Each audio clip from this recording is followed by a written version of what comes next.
ఎందుకంటే 91,000 మెజార్టీతో నేను గెలిచానన్న ఆనందం కనీసం ఒక్క క్షణం కూడా ఎంజాయ్ చేసే అవకాశం ఆయన ఇవ్వాల. మనందరం చూసాం, చాలా తక్కువ మాట్లాడతాడు, కానీ హయ్యెస్ట్ మెజారిటీతో గెలిచిన వ్యక్తి మన అధ్యక్షులు పల్లా శ్రీనివాస్ గారు. ఉత్తరాంధ్రలో నేను పాదయాత్ర చేయలేకపోయాను. శంకరామం కార్యక్రమంలో నేను తిరిగినప్పుడు పల్లన్న నాతో ఉన్నారు. అప్పుడు అడిగా ఆయన్ని, అన్న ఎప్పుడు నవ్వుతూనే ఉంటారు, ఇది మీకు ఎక్కడి నుంచి వచ్చింది, ఈ వరం దేవుడు ఎక్కడి నుంచి ఇచ్చాడు, ఇది మా అందరికీ కొంచెం అంటించండి అని చెప్తాం జరిగింది. ఒక యువకుడుగా, ఉత్సాహవంతుడుగా, నవ్వుతూ మనందరికీ ఒక దిశ నిర్దేశం ఇస్తున్న వ్యక్తి పల్లా శ్రీనివాసరావు గారు. అదేవిధంగా వేదిక మీద ఉన్న పెద్దలు, పాలిట్ బ్యూరో సభ్యులు, వేదిక మీద ఉన్న సెంట్రల్ కమిటీ సభ్యులు, స్టేట్ కమిటీ సభ్యులు, అదేవిధంగా కార్యకర్తలందరికీ నా హృదయపూర్వక నమస్కారాలు. విశ్వవిఖ్యాత నట సార్వభౌమ స్వర్గీయ శ్రీ నందమూరి తారక రామారావు గారు తెలుగు ప్రజల ఆత్మగౌరవం కోసం స్థాపించిన పార్టీ తెలుగుదేశం పార్టీ. తెలుగు జాతిని ప్రపంచం పట్టంలో పెట్టిన ఒకే ఒక లెజెండ్ మన నాయకుడు చంద్రబాబు నాయుడు గారు. దేశ రాజకీయాల్లో మన పార్టీ ఒక ప్రభంజనం. పార్టీ స్థాపించిన 9 నెలల్లోనే అధికారంలోకి తీసుకొచ్చారు మన నాయకుడు అన్న ఎన్టీఆర్. మనకి గల్లీ పాలిటిక్స్ తెలుసు, ఢిల్లీ పాలిటిక్స్ కూడా బాగా అర్థమవుతుంది. ఓడిపోయినప్పుడు వెనక్కి తగ్గలేదు, గెలిచినప్పుడు కాళ్ళు ఎగరేసుకుని తిరగలేదు. నిత్యం ప్రజలకు అందుబాటులో ఉంటూ ప్రజల సమస్యలు పరిష్కరించిన పార్టీ ఒక తెలుగుదేశం పార్టీ. 44 ఏళ్ళ గొప్ప చరిత్ర ఉన్న పార్టీ మనది. అలాంటి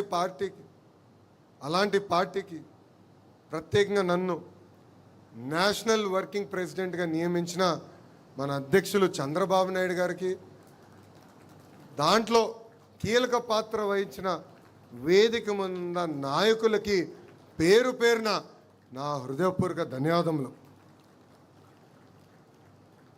ఒక మాటలో చెప్పాలంటే నాకు బాధ్యత పెరిగింది. యువగలం పాదయాత్రలో మిమ్మల్ని అందరినీ కలుసుకుంటూ, మీ సమస్యలు వింటూ, ఇప్పుడు అధికారంలోకి వచ్చిన తర్వాత ఆ సమస్యలు పరిష్కరించే దిశగా నేను పనిచేస్తూ వచ్చా. వాస్తవంగా చెప్పాలంటే ఈ పదవి అనౌన్స్ చేసినప్పుడు నేను చంద్రగిరి నియోజకవర్గంలో ఉన్నా. ఇంకా ఆ బాధ్యత నాలో, అంటే ఇంకా ఈ పదవి ఏం చేయాలి, ఎలా చేస్తే న్యాయం చేయించిన విషయం ఇప్పుడిప్పుడు నేను తెలుసుకుంటాం జరుగుతుంది. మొన్న నవ్వుతాన, ఒక పక్కన బాధ్యత, ఇంకో పక్కన ఈ బరువుని కూడా మోయాల్సిన అవసరం ఉంది. ఇది కేవలం నా ఒక్కడి వల్ల కాదు, ఎందుకంటే వేదిక మీద పాలిట్ బ్యూరో సభ్యుల వైపు నేను చూస్తున్నా, వేదిక ముందల నాయకుల వైపు నేను చూస్తున్నా. కలిసికట్టుగా మనం పనిచేయాలి, కలిసికట్టుగా మనం ముందరికి వెళ్ళాలి. అప్పుడే మనం అనుకుంది మనందరం సాధించగలుగుతాం తప్ప ఏదో నేను ఒక్కడనే చేయగలుగుతాను అన్న అహంకారం నాకు లేదు.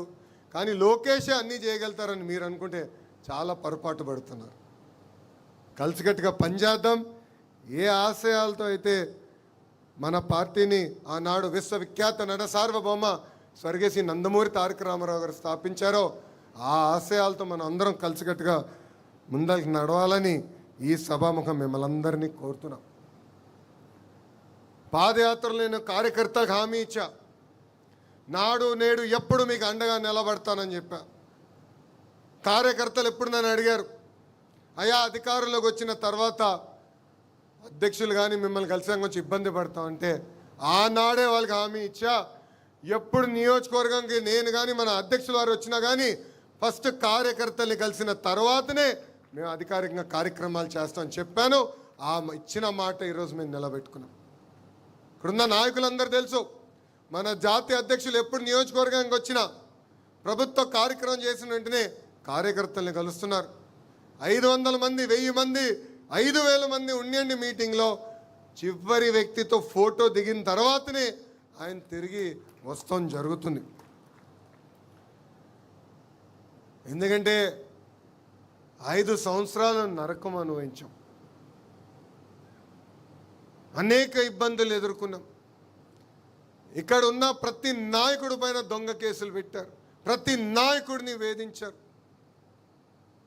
అందుకే నేను గర్వంగా చెప్తున్నా, పుంగనూరు నియోజకవర్గంలో నామినేషన్ పత్రాలు లాగాలనుకున్నప్పుడు తొడగొట్టి మీసాలు మెలేసి రా రా అని చెప్పిన మన అంజిరెడ్డి తాతనే మీలో